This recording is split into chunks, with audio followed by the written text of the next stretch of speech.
Bien-aimés, bonjour.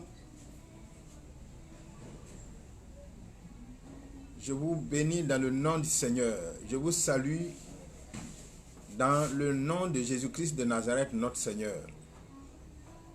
Bien-aimés, ce matin, nous sommes encore ensemble pour la suite et la fin de l'introduction à notre série de messages intitulée « Comment suivre le Seigneur Jésus-Christ de Nazareth pour la vie ». Dans cette introduction que nous avons entamée le jeudi dernier, c'est-à-dire le 11 juin 2020, nous nous sommes fixés pour objectif de répondre à 3 questions. Et à une question fondamentale, pardon.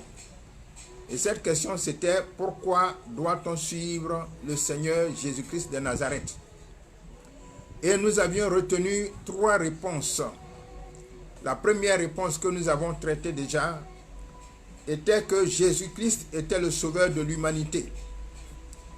La deuxième réponse, c'était que tout le monde devait comparaître un jour devant son tribunal. Et la troisième réponse que nous n'avons pas pu terminer parce que le temps qui nous était imparti était achevé, c'était que personne ne peut se sauver lui-même. Aujourd'hui, nous revenons donc sur ce troisième point pour le traiter un peu plus en profondeur. Nous allons aller dans le livre de Luc au chapitre 16, versets 19 à 31 et nous lisons la parole de Dieu.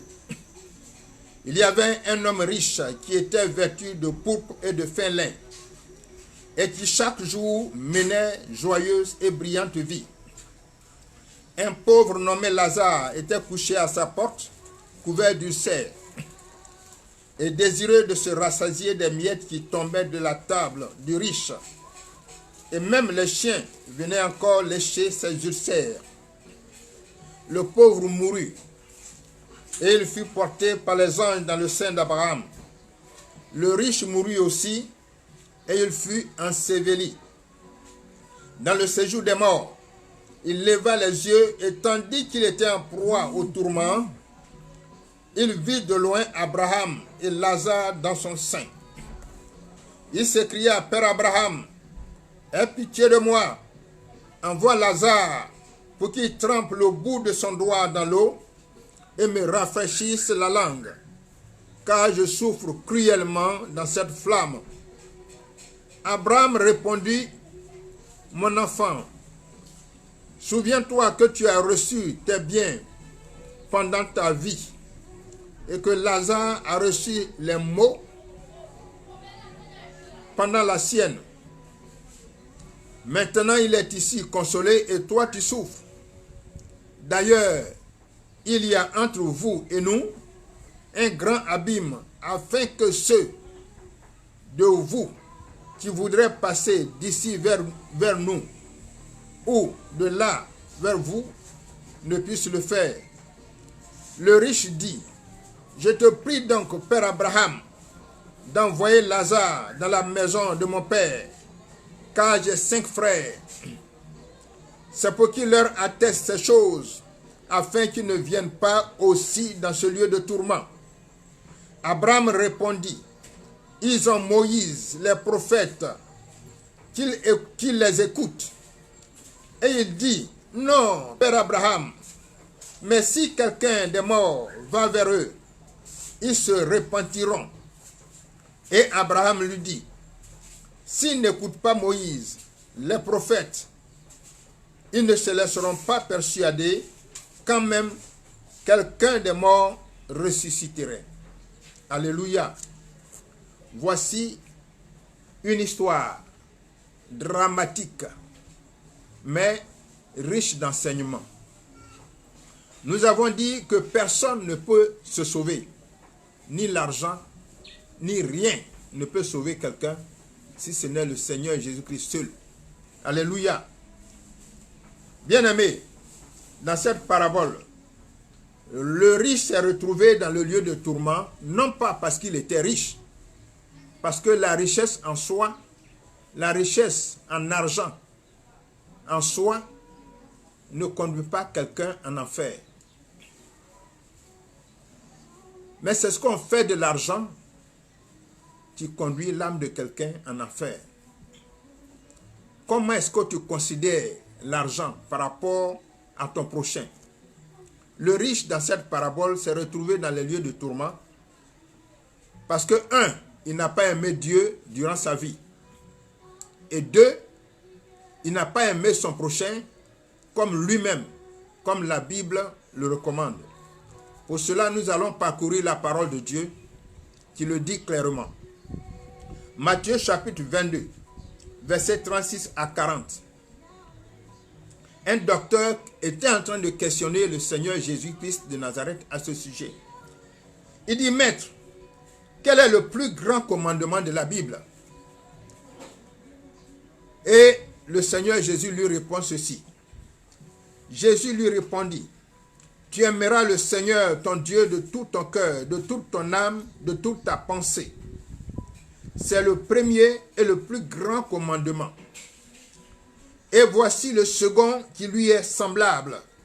Tu aimeras ton prochain comme toi-même. De ces deux commandements dépendent toute la loi et les prophètes. Bien-aimés, voyons maintenant ce que Dieu réserve à tous ceux qui ne pratiquent pas les commandements ci-dessus. Allons toujours dans la parole de Dieu et je lis la parole de Dieu. Matthieu chapitre 25, versets 41 à 43. Ensuite, il dira à ceux qui sont à sa gauche, retirez-vous de moi, maudits.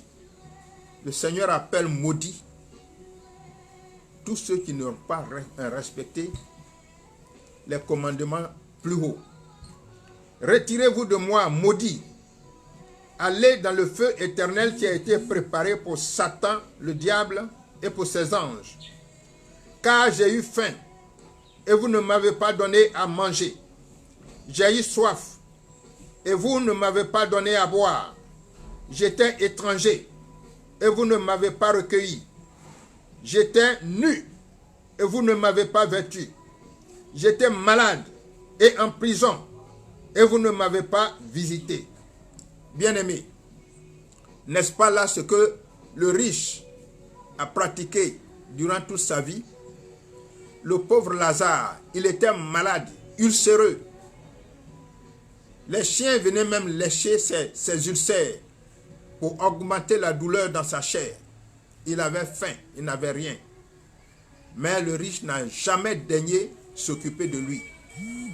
Pourtant, prendre soin d'un pauvre comme Lazare lui aurait coûté combien dans sa fortune? Rien du tout, pratiquement. Mais il n'a jamais daigné le faire. C'est pourquoi il s'est retrouvé dans les lieux de tourment. Sinon, ce n'était pas parce qu'il était riche. Il méprisait Dieu. Les commandements de Dieu ne lui disaient rien du tout. Et son prochain, il regardait son prochain avec dédain. Il n'en prenait pas soin. Et le problème d'autrui n'était pas son problème. Il préférait vivre avec ses amis de même condition, et négliger tous ceux qui avaient vraiment besoin de lui. Alléluia. Bien-aimés, beaucoup de riches ont été sauvés dans la Bible pour montrer que ce ne sont pas, tous les riches n'iront pas dans les lieux de tourment. Nous allons aller toujours dans la parole de Dieu et vous présenter des riches, déclarés riches dans la parole de Dieu et qui ont été sauvés. Parce que eux, ils ont compris que la richesse ne pouvait pas sauver quelqu'un, mais que c'était plutôt la parole de Dieu, la vie en Jésus-Christ, le lien avec Jésus-Christ, le lien de sang avec Jésus-Christ qui pouvait sauver. Et ils ont été sauvés malgré qu'ils étaient riches. Nous allons prendre le cas de Zachée. Zachée, le collecteur d'impôts. Le texte, vous pourrez le lire dans Luc chapitre 19, du verset 1 à 9. Ce collecteur d'impôts, vous connaissez la vie des collecteurs d'impôts, généralement ce sont des corrompus. Donc Zachée était un corrompu, il était un voleur. Mais quand il a croisé le Seigneur Jésus, il s'est laissé convertir. Il n'a pas été incrédule. Il n'a pas résisté à la parole de Dieu. Il s'est laissé convaincre et il s'est converti. Et quand il s'est converti, il s'est repenti. Bien-aimé, une chose est de se convertir et une chose est de se repentir. C'est-à-dire de regretter son péché et de prendre la résolution de s'en détourner. C'est ce que Zachée a fait. C'est en tenant, il a déclaré au Seigneur, je vais donner la moitié de mes biens aux pauvres. Et si j'ai fait du tort à quelqu'un, je vais lui rembourser le double. Bien-aimé, voici les paroles de quelqu'un qui s'est repenti et qui s'est vraiment converti. Quel est ton cas aujourd'hui? Si tu es riche, fais comme Zachée. La deuxième personne que nous allons vous présenter dans la parole de Dieu, qui était riche également, c'était la sœur Tabitha, qui s'appelait Dorcas. Dans Actes chapitre 9, versets 36 à 42. Tabitha était une disciple de Jésus-Christ de Nazareth. Elle faisait l'aumône. Tous ceux qui étaient pauvres autour d'elle, elle leur faisait l'aumône. Elle fabriquait, elle cousait des habits, elle donnait aux pauvres, elle les assistait, si elle peut, d'argent, et elle faisait beaucoup d'aumônes. Cette servante de l'Éternel s'est trouvée malade et elle est décédée. Et tout le monde était en train de pleurer. Celle qui nous faisait du bien, aujourd'hui elle est partie, qu'allons-nous faire? Et pendant qu'ils étaient en train de pleurer, ils ont appris que Pierre, l'évangéliste Pierre, l'apôtre Pierre, était à Joppé. Et tout de suite, ils ont envoyé quelqu'un le chercher pour qu'il vienne. Et Pierre n'a pas hésité, il est venu. Et quand il est venu, il a prié pour la défunte. Il a pris la défunte à part et s'est mis à prier. Demandez au Seigneur, Seigneur, regarde les œuvres de Tabitha. Et il a prié. Il a prié et le Seigneur a ramené vivante Tabitha au milieu de ses frères et l'a rendue à ses frères, à ses concitoyens qui étaient heureux de l'accueillir au milieu d'eux encore, cette vaillante servante de l'Éternel au grand cœur. Voici une deuxième personne qui était riche et qui a été sauvée. Il y a une troisième personne encore qui était très riche encore. Il s'appelle Joseph d'Arimathée. Vous pouvez lire son histoire dans Matthieu chapitre 27, du verset 57 à 60. C'était un riche, déclare la Bible.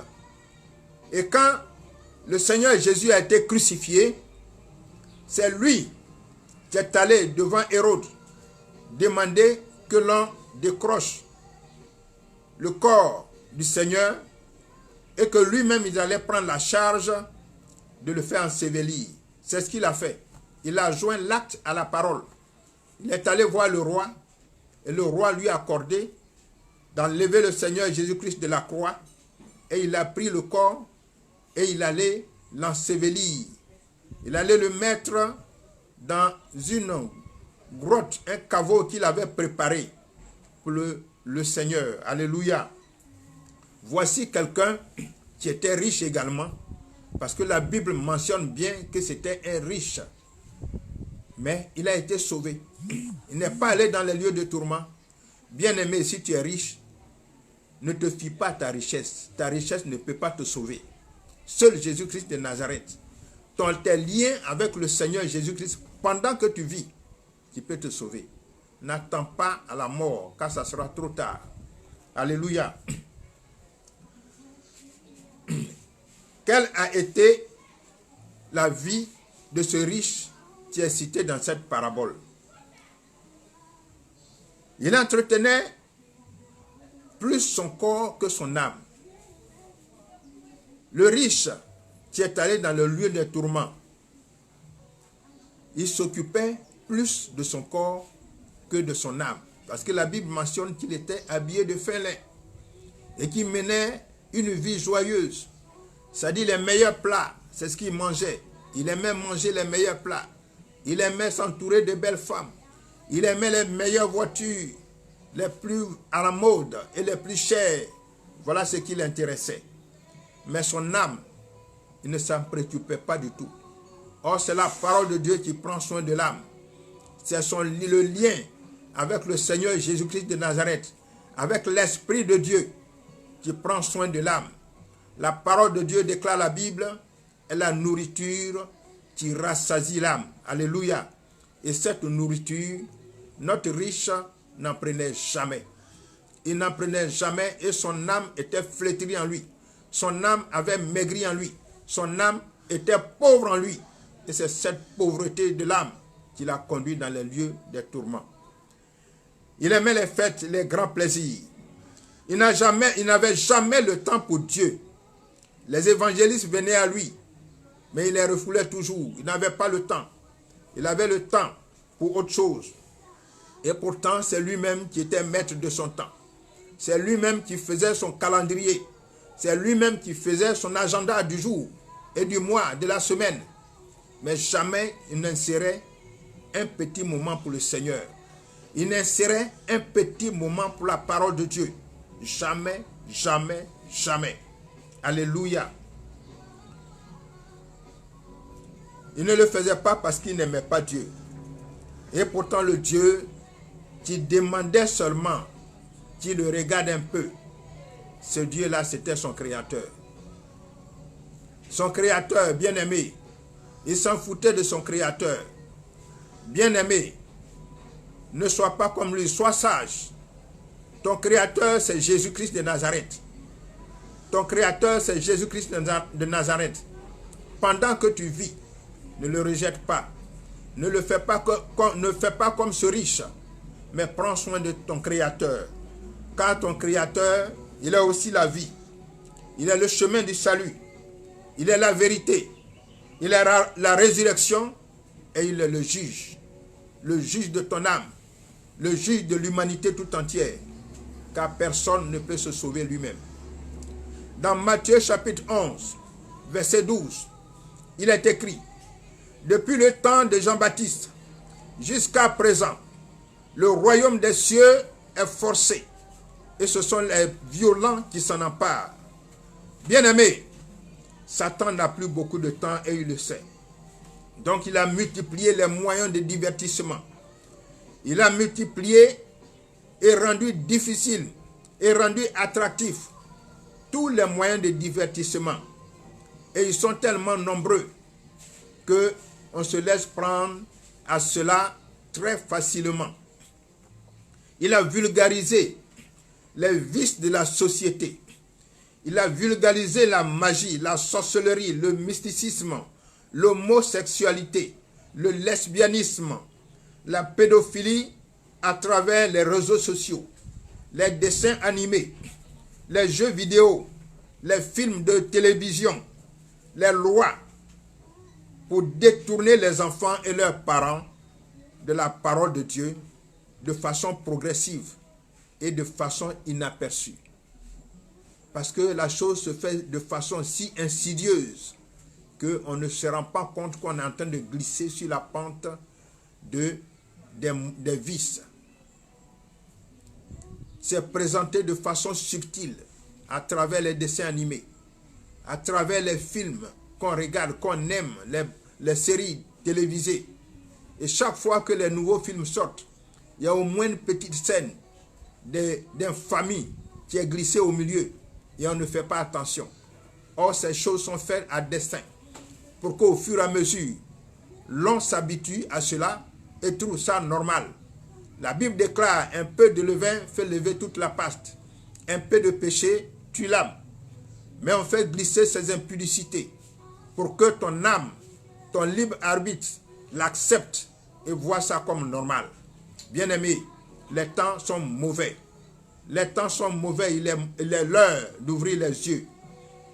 Dans Zacharie chapitre 4, verset 6, il est écrit ceci: ce n'est ni par la puissance, ni par la force, mais c'est par mon esprit, a dit le Seigneur. Bien-aimé, de ce filet, de cet imbroglio que le diable a mis dans le monde de maintenant, il n'y a que Jésus-Christ seul qui peut te donner la lucidité, qui peut te donner la force de résister à la tentation, qui peut te donner la force de résister au diable par tous les moyens. C'est par l'Esprit de Dieu. Et l'Esprit de Dieu s'acquiert en étudiant la parole de Dieu, en donnant sa vie à Jésus-Christ, en prenant sur lui son joug. Car il dit, prenez mon joug, car mon joug est doux et mon fardeau léger. Le joug de Dieu est doux, il est léger, alors que le joug du diable, il est lourd. Il est lourd. Ceux qui ont donné leur vie au diable le savent. Ils sont contraints parfois de tuer un bœuf par semaine. Ils ne peuvent pas manger cela, mais ils sont obligés de tuer un autre. L'autre n'est pas ce qu'ils ont tué la semaine dernière, n'est pas fini. Mais ils vont tuer encore un autre. Ils sont obligés d'aller se déshabiller à un carrefour à 4 heures du matin ou bien même à minuit, au moment où il n'y a personne, pour se mettre nus parce que les démons ont demandé cela. Ils sont obligés d'aller se cacher, déposer un panier de coris, un panier de je ne sais quoi au carrefour, parce que le diable a demandé cela. Le joug du diable, il est lourd, pesant, avilissant. Bien-aimé, ce n'est pas ce que je peux te recommander.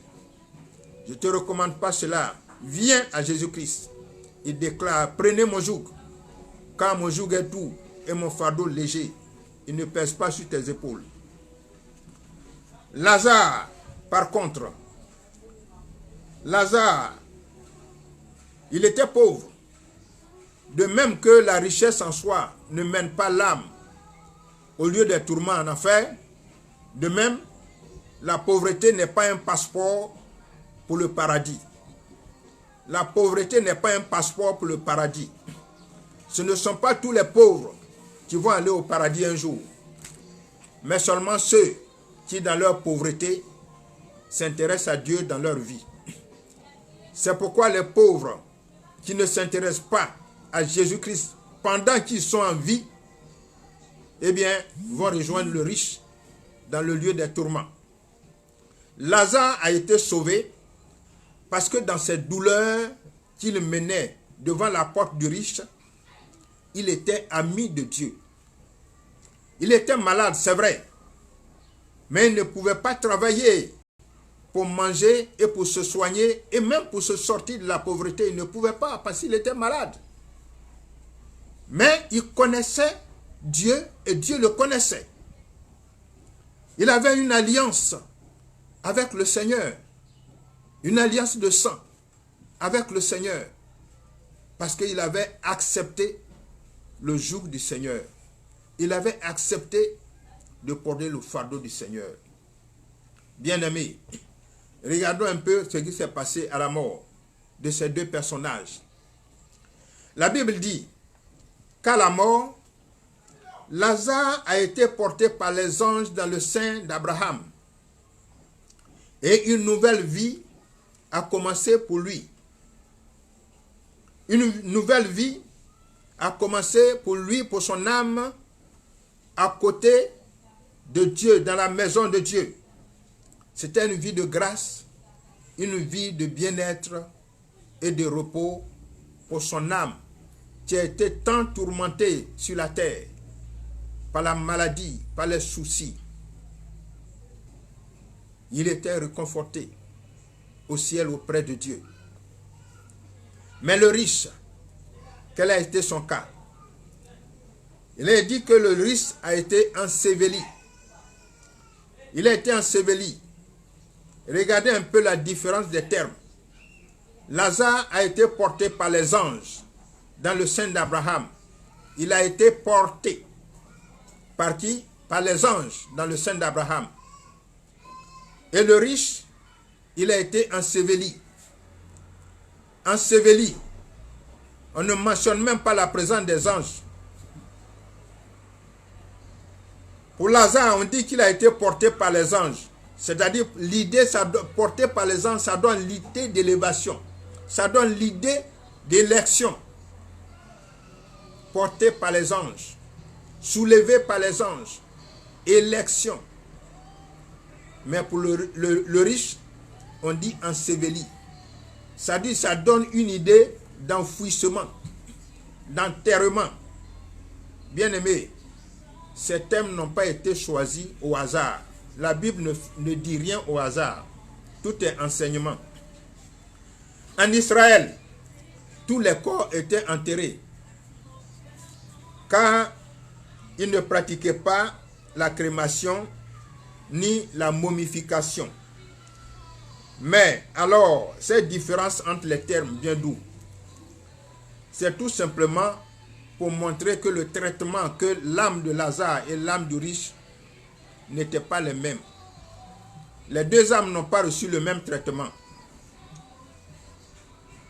À l'instar d'Enoch, d'Élie et du Seigneur Jésus, qui ont été enlevés au ciel, les anges sont venus récupérer l'âme dans un accueil triomphal pour l'envoyer dans le sein d'Abraham, où il a été consolé pour la vie.